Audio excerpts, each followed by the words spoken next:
नमस्कार, मंथन मन में आपका स्वागत है। मैं वारिस मिर्जा।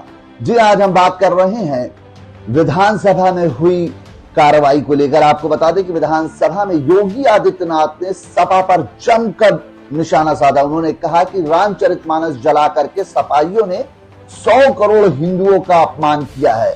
साथ ही साथ उन्होंने योगी आदित्यनाथ ने अखिलेश यादव को तुलसीदास की कई चौपाइयां सुनाकर उन्हें समझाने की कोशिश की कि आखिर वो विरोध क्यों कर रहे हैं, जिसके पलट अखिलेश यादव विधानसभा के बाहर निकलते हुए मीडिया से बातचीत करने में उन्होंने कहा कि रामचरितमानस का वो विरोध नहीं करते, लेकिन उसमें कुछ चीजों का विरोध 5000 सालों से है। उन्होंने कहा कि अगर सोने की तख्ती पर भी लिखकर ये दे कि हम शूद्र नहीं है, तब भी हम नहीं मानेंगे। आइए आपको बताते हैं इस विवाद में योगी आदित्यनाथ और अखिलेश यादव ने क्या कुछ कहा। रामचरितमानस जलाकर 100 करोड़ हिंदुओं का सपा ने किया अपमान। मुख्यमंत्री योगी आदित्यनाथ ने शनिवार को विधानसभा में रामचरितमानस के मुद्दे पर भी विपक्ष को आईना दिखाया। मानस की प्रतियां जलाने की घटना पर नाराजगी का इजहार करते हुए मुख्यमंत्री ने विपक्ष को रामायण की उस चौपाई का मर्म भी समझाया जिस पर सपा एमएलसी स्वामी प्रसाद मौर्य ने आपत्तिजनक बयान दिया था।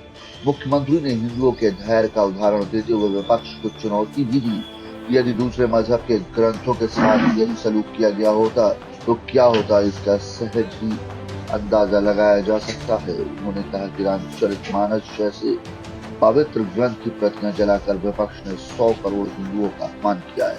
उन्होंने कहा कि जिस समय रामचरितमानस लिखा गया था उस समय स्त्रियों की स्थिति काफी खराब, बाल विवाह जैसे कुप्रथा प्रचलित थे। इस परिप्रेक्ष्य में तुलसी राम ने चौपाई में महिलाओं की देखभाल व संरक्षण के उद्देश्य से ताड़न शब्द का प्रयोग किया था। उन्होंने कहा कि जिस समय सरकार वैश्विक निवेश सम्मेलन के जरिए प्रदेश को समृद्ध करने में लगी हुई है, उस समय सपा रामायण की आड़ में न्याय सबूत छोड़कर उस समय सपा रामायण की आड़ में न्याय सबूत छोड़ने का प्रयास किया। सपा को यह भी समझना चाहिए कि तुलसीदास ने जिस कालखंड में रामायण की रचना किया था उस समय देश की सत्ता संभालने वाले अकबर का बुलावा आया था, पर तुलसीदास ने बुलावे को ये कहते हुए ठुकरा दिया था कि हम चाकर रघुवीरे के पाटो लिखो दरबार, तुलसी अब का कोई नर के मन सबदार। उन्होंने कहा था कि हमारे एक ही राजा है, वो है रामचंद्र। राम के अलावा मैं किसी को राजा नहीं मानता। उन्होंने कहा सपा के लोगों ने तुलसी राम जैसे साधक का अपमान किया है। मुख्यमंत्री ने सपा को निशाने पर लेते हुए कहा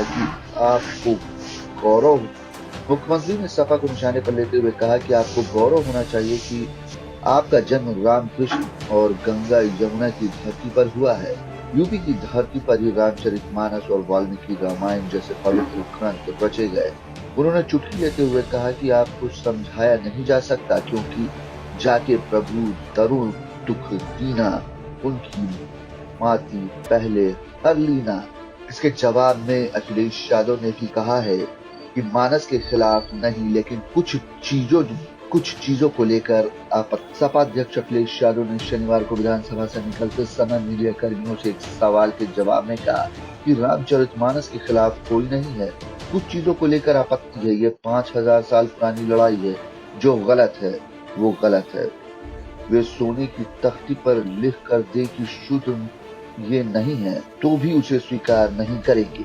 अखिलेश ने कहा कि जिन 56 एसडीएम का जिक्र किया गया है उसकी मुख्यमंत्री सूची दें। ये भी बताएं कि गोरखपुर विश्वविद्यालय, बांदा विश्वविद्यालय, कानपुर विश्वविद्यालय में किसे नौकरी दी।